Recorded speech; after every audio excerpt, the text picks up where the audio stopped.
It's 2 o'clock. Good afternoon. I'm Georgia Moylan with 2NURFM Hunter News. Police are appealing for anyone with information regarding a fire that left a man dead in Moylan this morning to come forward. Emergency services were called to a demountable building on Elizabeth Street at Wallalong just before 2 a.m. this morning to put out the blaze. Joanne Elliott from Police Headquarters says the fire is believed to be suspicious and investigations into the cause have begun. Officers attached to the New South Wales Rural Fire Service attended. They've put out the blaze, but the body of a man was found in the building afterwards. Look, it's yet to be formally identified, but at this point police believe it may be that of the 72-year-old man who lives there. Anyone with information needs to contact Crime Stoppers 1800 333 000. There are calls from local residents to use deteriorating buildings around Newcastle for community groups and organisations. Unused sites such as former Waratah Boys School and Police Station have been singled out as a waste of much-needed community space. Greens candidate Nevenka Barron says it's hard to understand why the space isn't being used. Being a bit cynical, wondering if if some buildings are actually left to decline so that eventually they deteriorate, and then that provides an excuse to eventually sell them off. So, whether that's something the state government is purposely doing, it's hard to know. Parents of Callaghan College Wallsend students have voiced their concerns about the safety of students riding to and from school on the bus after reports that buses were overcrowded and in some instances refusing students entry. Parents have called for an overflow bus service to be run and claim students have been asked to sit 3 to a seat, stand in aisles and often haven't been able to push through the thong to their stop. A Hunter Valley Buses spokesperson has said the company was confident communication with the school and a bus stop inspector had solved the problem. Round 3 of the Green Army program, which gives 17 to 24-year-olds accredited training in environmental and conservation management, is now open for applications. The program kicks off in Paterson, with the government encouraging community organisations, environmental groups and local councils to nominate new projects for the program to undertake.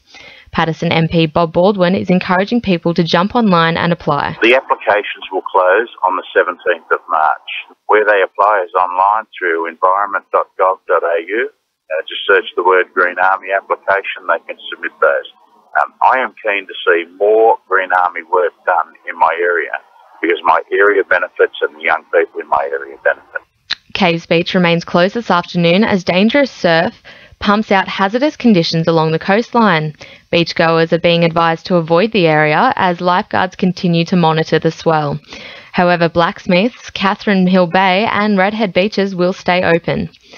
Local and regional leaders, along with economic experts, will meet in Newcastle tomorrow as part of the Just Transitions tour that is set to travel around Australia. The forum is being held at the Hunter Wetland Centre and will discuss practical steps required to transition Newcastle and the Hunter from fossil fuel-based economy. John McKenzie from the Hunter Community and Environment Centre says there needs to be a plan for the future. The transition away from coal is more or less inevitable at this point. The new technologies will just simply supersede it. Now, Newcastle has two options. We can continue to keep digging into the coal industry, or we can look for the new opportunities that are coming from the transition to a clean energy economy. A multi-million-dollar upgrade for the heart of Cessnock's wine country has been announced after the local government called for crucial improvements to the region's infrastructure.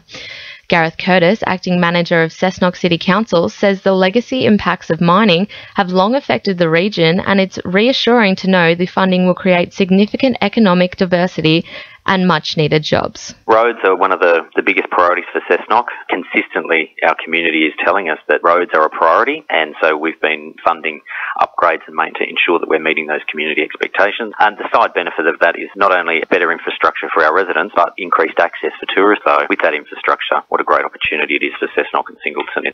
If listeners would like more information, they can visit the Council's website at cessnock.newsouthwales.gov.au or call their inquiries line on 4993 4100.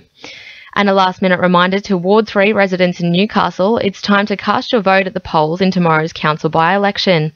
Residents in Katara, New Lambton Heights, Lambton and North Lambton, Waratah, Georgetown, Jesmond or Wallsend may be required at the ballot box. You can check your ward at newcastle.gov.au via the Ward 3 by-election button. Polling booths will remain open from 8 a.m. to 6 p.m.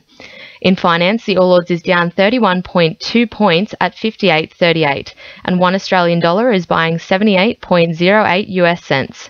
Now with sport, Belinda Daraceres. The Newcastle Jets dramas appear far from over following a backflip on their bid to axe David Carney for alleged code of conduct breaches. The club withdrew its claim yesterday, but it remains unclear whether the 31-year-old will even be considered for selection ahead of Sunday's battle with Wellington after a nasty falling out with coach Phil Stubbins.